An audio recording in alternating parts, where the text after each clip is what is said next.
தமிழக முதலமைச்சர் மு.க.ஸ்டாலினை பிரதமர் மோடி நாளை இரவு சந்திப்பதற்காக நேரம் ஒதுக்கியிருக்கிறார்.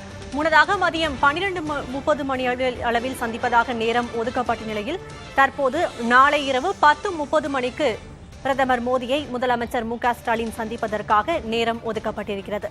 தமிழக மழை பாதிப்பு தொடர்பாக பிரதமர் மோடியை நாளை இரவு 10:30 மணிக்கு முதலமைச்சர் மு.க.ஸ்டாலின் சந்தித்து கோரிக்கைகளை வைக்க இருக்கிறார்.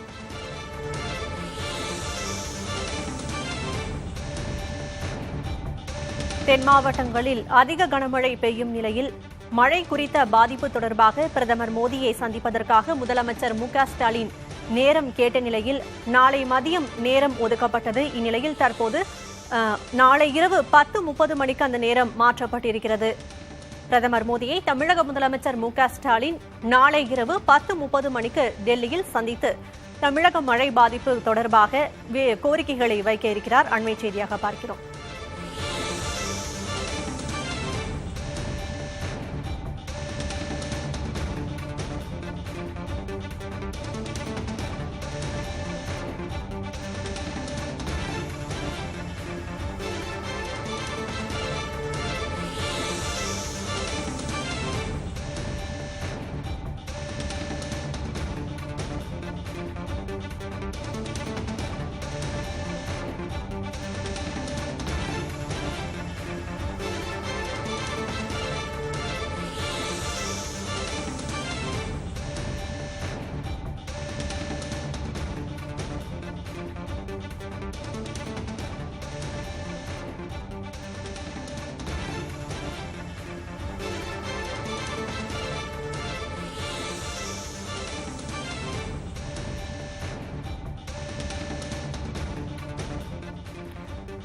நம்மோடு பேசுவதற்காக அமைச்சர் KKSSR ராமச்சந்திரன் இணைப்பில் வந்திருக்கிறார். வணக்கம் சார்.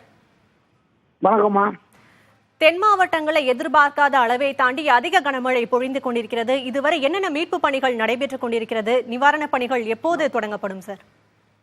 பொதுவாக மழை பெய்யும்னு எங்களுக்கு தெரியும். வானிலை ஆய்வு மையத்திற்கு சொன்னது மழை பெய்யும் முன்னெச்சரிக்கை நடவடிக்கையில நம்ம முதலமைச்சர் எடுத்துருக்காங்க. சம்பந்தப்பட்ட இடங்களுக்கு அமைச்சர்கள் அந்த வேலையை சொல்லிட்டாங்க. ஏற்கனவே 17ஆம் தேதி சிஎஸ் எல்லா கலெக்டரும் கூட்டு பேசிட்டாங்க, சிஎம் பேசிட்டாங்க. ஆனா எதிர்பார்க்காத மழை குறைஞ்சபட்சம் 40 மில்லியன் சென்டிமீட்டர் வரைக்கும் மழை பெய்யுது. இது வரைக்கும் ஒரு 50 வருஷத்துல இந்த பொழுது மழை பெய்யவே இல்லை மழை. அதனால மிகப்பெரிய பாதிப்பு நம்ம ஏரியாவில் இருக்குதான். இப்ப கொஞ்சம் மழை குறைஞ்சிருக்கு. இப்ப கொஞ்சம் கொஞ்சமா மழை குறைஞ்சிருச்சுன்னா மீட்பு நடவடிக்கைகளை இந்த நடவடிக்கைகள் நம்ம துரிதப்படுத்துறதுக்கு எங்களுக்கு வசதியா இருக்கும். இப்ப பாத்தீங்கன்னா தென்காசி, தூத்துக்குடி, திருநெல்வேலி, கன்னியாகுமரி 4 மாவட்டமும் இதுல பாதிச்சிருக்கு. இதுல நிறைய பாதிச்சிருக்கு. தூத்துக்குடியும் திருநெல்வேலி நிறைய பாதிச்சிருக்கு. அந்த பகுதியில் அமைச்சர்கள் நீங்க தம்பி உதயா வந்திருக்காங்க. அரசாங்கம் முழு உத்வேகத்தோட இந்த வேலையை பார்க்கறாங்க. முதலமைச்சர் டெல்லிக்கு போனப்ப டெல்லியிலிருந்து டிசி மூலமா எல்லா கலெக்டரையும் பேசி உதவிட்டம் பேசி இந்த உடனே இருந்து இந்த வேலையெல்லாம் பார்க்க சொல்லியிருக்காங்க. அதனால பொதுமக்கள் பயப்பட வேண்டியதில்லை. அரசாங்கம் அவங்களுக்கு கூட இருக்கும். அவங்களோட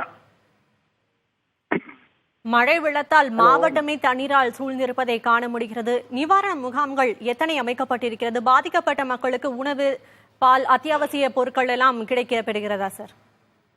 எல்லா 4 மாவட்டத்திலையுமா மையங்கள் உண்டாக்கியிருக்கோம்.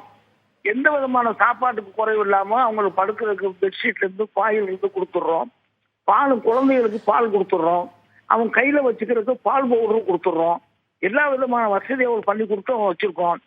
வீட்டுல அந்த மையங்களுக்கு வராதவங்க என்ன பண்றாங்கன்னா பக்கத்து வீட்டுல சொந்தக்காரங்க வீட்டுல இருக்காங்க. அவங்களுக்கு சாப்பாடும் நாங்கள் போட்டோம். அங்கே சாப்பாடு அவங்களுக்கு கொடுத்துட்றோம்.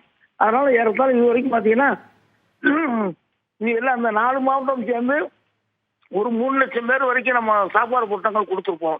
அந்த அளவுக்கு யார் யார் கேட்கறாங்களோ அவங்களுக்குலாம் கொடுத்துட்டே இருக்கோமா.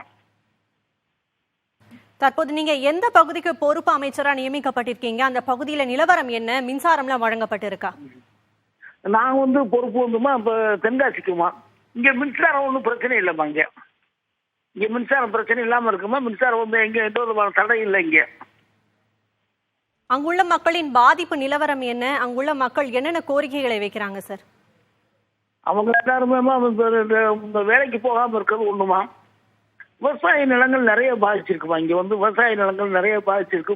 பயிர் உளுந்து, மக்காச்சோளம், நெல் இதெல்லாம் பாதிச்சிருக்குமா. அதுக்குரிய நஷ்டஈடு வேணும்னு கேட்குறாங்க. அந்த ஏற்கனவே இந்த கம்மாயில நிறைய உடஞ்சிருக்கு.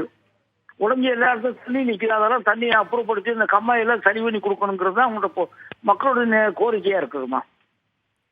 இணைப்பில் தகவலை பகிர்ந்ததற்கு நன்றி சார்.